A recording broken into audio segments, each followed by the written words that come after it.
Morning, team, and welcome to another ATP Geopolitics video with myself, Jonathan M.S. Pitts. It's a Ukraine war news update, the first part of two for the 31st of July, 2023. I am still doing this project of trying to get my audio better. I have changed the laptop. It's nothing to do with the mic. It's nothing to do with the headset, nothing to do with anything, but the new laptop has a different sound card or something. I've gone from sounding like I'm in a tin to sounding like I'm in a jar. I'm playing with the equalizers. This should be better. It's not perfect. It's on the way to being. I am tinkering. Bear with me. Hopefully, you can still understand me. Nonetheless, let's start with where we normally start, which is the Ukrainian general staff figures for the Russian losses for the day before. And we have had it's generally quite a quiet day for news in general. In fact, yesterday was as well. I don't know if this is, well, it will partly be the weekend. Not a lot of geopolitical stuff happens over the weekend, comparatively speaking. Military aid announcements that haven't been forthcoming. And also in the middle of the counteroffensive, you're going to get less offers of military aid, I think, rather than before. It was all about getting stuff to start the counteroffensive. Now, there will be replacement stuff being asked for and delivered, but it's not as forthcoming. Anyway, 490 KIA for the Russians there. 6 tanks, 10 armored personnel vehicles. So that's fairly, I guess, average. 21 artillery systems and 1 multiple launch rocket system. That is an uptick from what we saw yesterday and the day before. We had much lower days the last couple of days. I think there's just been bad weather. Bad weather affects, what does it affect most? Drone activity. Drone activity is something that either attacks, a drone is something that attacks these pieces of equipment themselves with first person view drone strikes, but also spots for artillery. So if you can't get the drones up in the air, you generally can't do much artillery work, counter battery fire, which is what's going to be taking out these bits of equipment primarily, and you can't do first person view drone hits or IED drops. So anyway, or at least not completely, but it will hamper those activities. So 21 artillery systems being taken out yesterday is probably an indication that the weather has improved. 1 anti-aircraft warfare system, 6 drones, 17 vehicles and fuel tanks, 4 pieces of special equipment. So that's ticked back up again. So we're starting to get back to where we were maybe a week ago, a few days ago, 3 or 4 days ago. And that's a fairly standard day for the Ukrainians there. 490 is still not the highest KIA that we've seen. But of course, losing 500 troops a day is not good anyway. Right.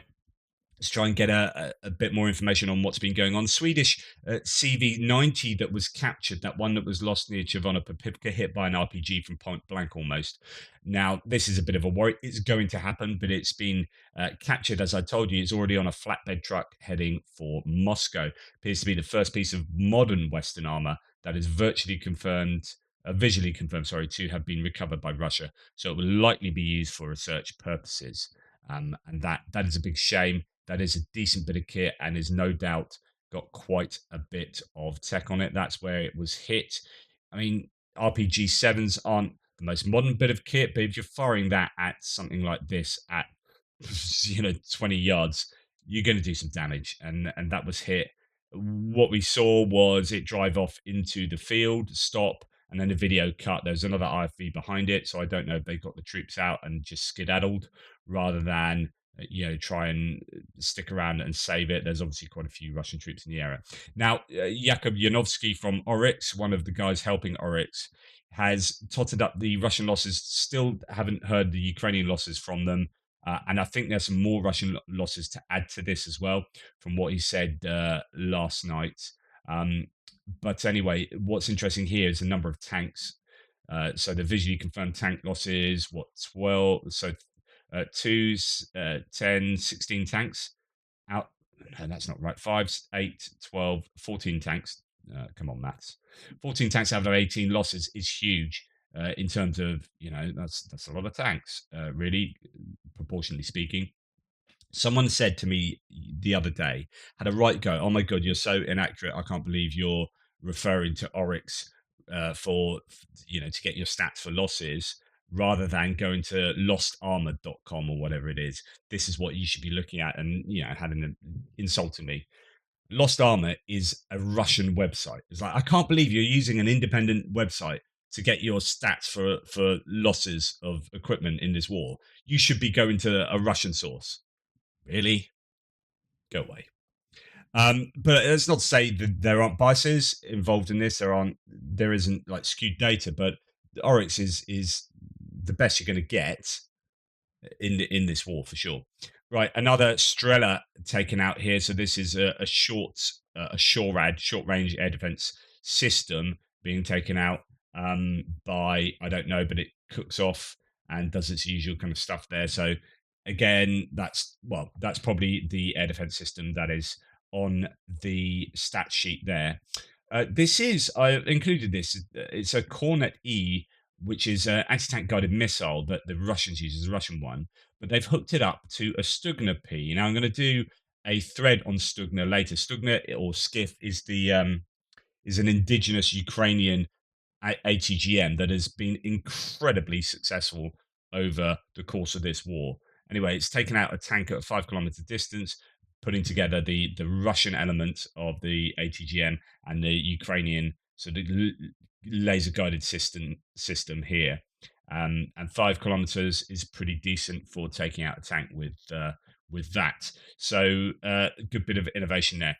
There have been three more attempts to torch Russian military enlistment officers over the weekend. Instance were in Kazan, Severodvinsk, and Crimea. Mobilization News rounds up all the details in the post translated there. But you get the idea. The saboteurs are active. Right, moving on to strikes, distant strikes, and whatnot. We have a lot of bandwidth being taken up with discussion of what's going on, what's happened at Kryvyi Rih.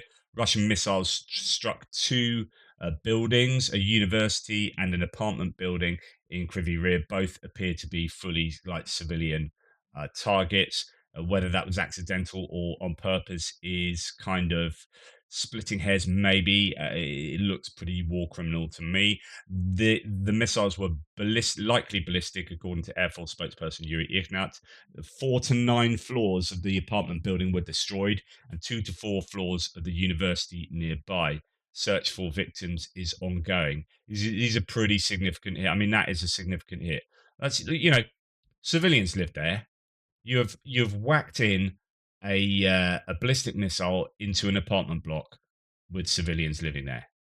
That is absolutely unacceptable. Imagine that suddenly hit an apartment block in New York now, or London, or Paris. How would you feel? How do you feel if that explosion took place at as a result of another nation doing that? Be absolute carnage, politically speaking. Yeah, this is like, oh yeah, it's another civilian building hit in Ukraine. There you go. And that I don't know whether that's a university building there. So Russia did another terrorist attack on Ukraine, this time taking out 5 stories of a residential building, Kryvyi Rih. There it is in that video. And then I hear from another angle, 2 missiles hit the city. Second struck a 4-story educational institution. Ihor Klimenko says there are probably people under the rubble. Rescuers continue to work at both sites. But at the same time, there have been lots of attacks on Donetsk in the last couple of days. And I talked about whether some of the strikes we've seen in Donetsk have been, on civilian targets, or at least not targeting civilians, but if you're using, I think, because Donetsk is close to the front line, it gets shelled quite a lot. And if you're going to shell, unless you're using Excalibur precision guided munitions, you are going to have a degree of inaccuracy. 2 separate incidents this morning, in addition to this one earlier, which the occupiers claimed was a HIMARS strike. So aside from that, a HIMARS strike, that looks like, that does look fairly civilian area to me. So what's going on there, I don't know. And here we have more from other places, actually within Russia. Here we have Taganrog was attacked again tonight. So Taganrog is just over the border between Mariupol and Rostov on Don. Village of Darangonovka, which is just north of Taganrog Air Base. So whether they were trying to hit the airbase, I don't know. There are also claims that this was an Orlan 10 drone coming down, like a Russian drone. So, who knows? It's early doors at the moment, I guess. Now, another series attacking Russia. So, putting that together with this, we have as ago, Russia claims that there was a series of drone strikes in Bryansk, Rostov, and Crimea, temporarily occupied territory of Ukraine. Starting a war has consequences. The war is moving to Russia. So, there's a lot of conversation about. I talked about this over the last few days with regard to Moscow, and Moscow being hit with some drones, and that's taking the war back to Russia and saying, "Hey, Muscovites, this is what it feels like. How do you feel about it?"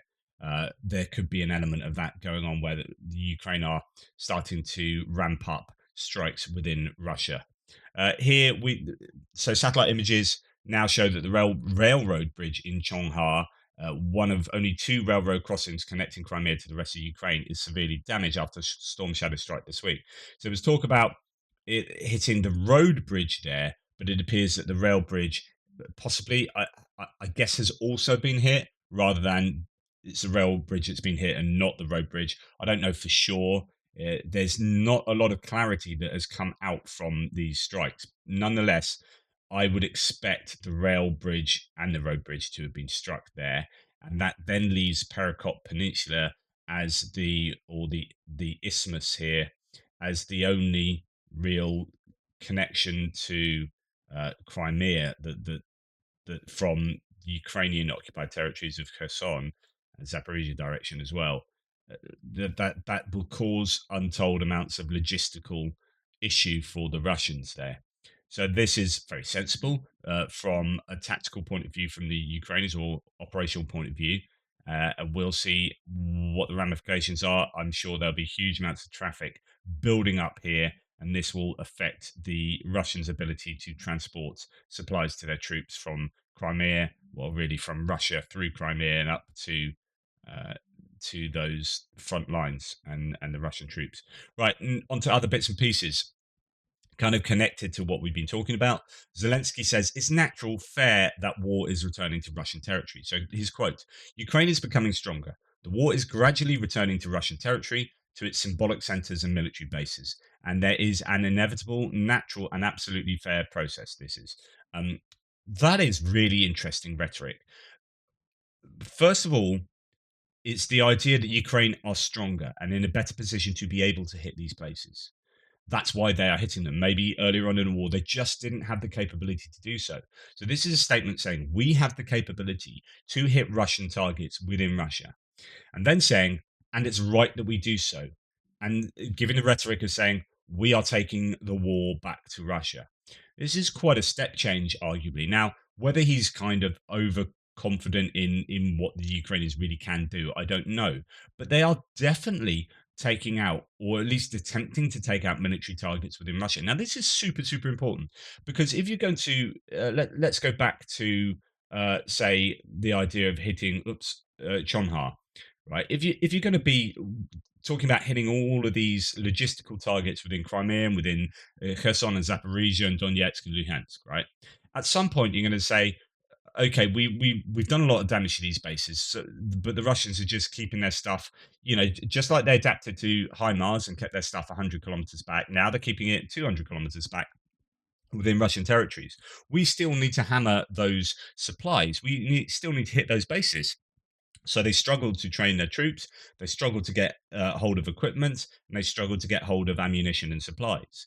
And we are perhaps seeing like that, just the range increase of what Ukraine are doing on a daily basis with regard to hammering Russian logistics, and Zelensky is talking to that. So it's going to be interesting the next couple of weeks whether we see a continuation of striking Russian bases within Russia. Natalia Humenyuk.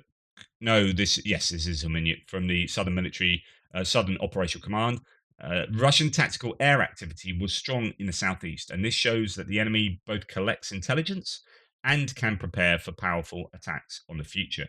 As we see that the enemy and strategic aviation are starting to gather and prepare for certain maneuvers.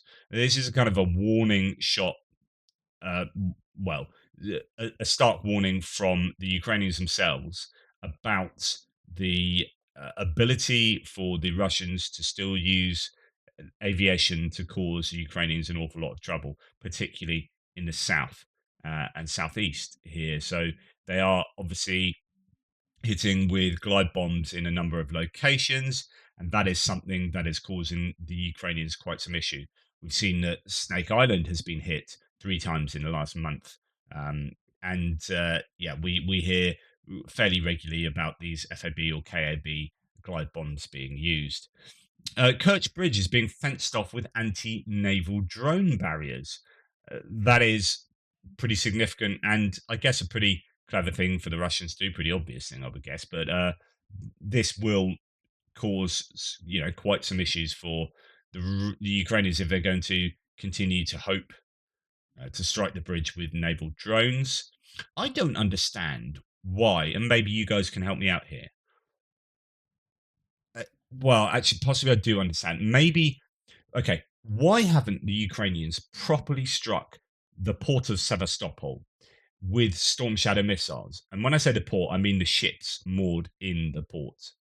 Now, I'm thinking they probably have some of the very best short range air defense systems, at least, set up around Sevastopol. Because we've seen an ammunition dump. Reporting from Ukraine did their video talking about hitting logistics and talking about an ammunition dump to the south of Sevastopol being hit. So they are hitting things around Sevastopol, but not necessarily in Sevastopol. And I would just think Storm Shadows are surely, if they're difficult to shoot down, just send a whole bunch of them at some big old naval vessels moored in Sevastopol. And, there you go. Job done. But that's not happening. And perhaps it is because they would just lose those missiles. I don't know. Let me know what you think. Former president of Russia, Dmitry Medvedev, stated today that if the Ukrainian offensive in the southeast is successful and they are able to capture any territory which they claimed is Russia, they would have no other option but to utilize strategic nuclear weapons. In other words, and that's coming from Politico. In other words, um, it's like, we're going to invade you, but if you fight back, my goodness, we're going to use nuclear missiles on you. It's like, okay, we'll just have our country then. There you go. And you can, like I keep saying, that kind of logic says that Russia or any nuclear nation can just walk into any country in the world and say, this is ours now. And if you do anything, we're just going to hit you with a nuclear missile. So deal with it. It's just basic bullying and then justifying the bullying or just continuing to issue threats to facilitate your bullying. Just unbelievable. Right. And the UK intelligence update today talks about right. Okay. Well, let's just read it. The Russian authorities are prioritizing amending legislation to allow more men to be rapidly drafted into the military. In mid July 2023, the State Duma increased the maximum age of liability for conscription from 27 to 30, while retaining the current lower limit at 18. So they've expanded both limits, like the younger limit and the older limit, which is an admission that they need as many troops as possible and they want to conscript as many people as possible. So if you get through the net throughout so 18 to 27, then if we move it to 30, we're going to pick up those people that just got missed out for whatever reason. While conscripts are not currently deployed in Ukraine, technically, extra draftees free up professional and mobilized soldiers from other duties inside Russia. On July the 24th, 2023, President Putin signed a bill that will gradually increase the upper age limit for those liable for call up as reservists, with senior officers now being mobilized up to the age of 70. Reservists made up the autumn 2020. I mean, imagine that. Imagine you're at war and saying, right, yeah, we're going to need 70-year-olds now. What does that tell you? It tells you you're in desperate straits, really. Reservists made up the autumn 2022 partial mobilization and could provide a more immediate boost to the number available to fight in Ukraine. The increased chance of being compelled to fight, drone attacks on Moscow, exceptional levels of domestic repression, and the recent Wagner mutiny combined to highlight the Russia state's failure to insulate the population from war. Or from the war. So this is to say that actually you piece all these things together, the moves, the kind of crypto mobilization, the as it says, the strikes on Moscow, the mutiny, and people's general feelings, you get a sense that actually the Russian population uh, really do know about this war and are having to confront the reality of this war far more than they were at the beginning. And you would hope that this feeds into dissatisfaction with the Kremlin uh, regime and with the policies that they're bringing out. You know, there are a lot of families and a lot of wives and mothers who are producing more and more videos uh, illustrating their discontent with the present situation. It might not be discontent with the war in principle, but the execution of the war in practicality. But either way, you know, those complaints are providing popcorn moments for the Ukrainians as they just sit back and go, "Yeah," and Western onlookers, "Yep, we like that. You guys get really upset. That's good. That's good for ultimately for Ukraine." Anyway, that's today's part one of the news. Please like, subscribe, and share. Thank you so much for all your support. Take care, and I'll speak to you soon.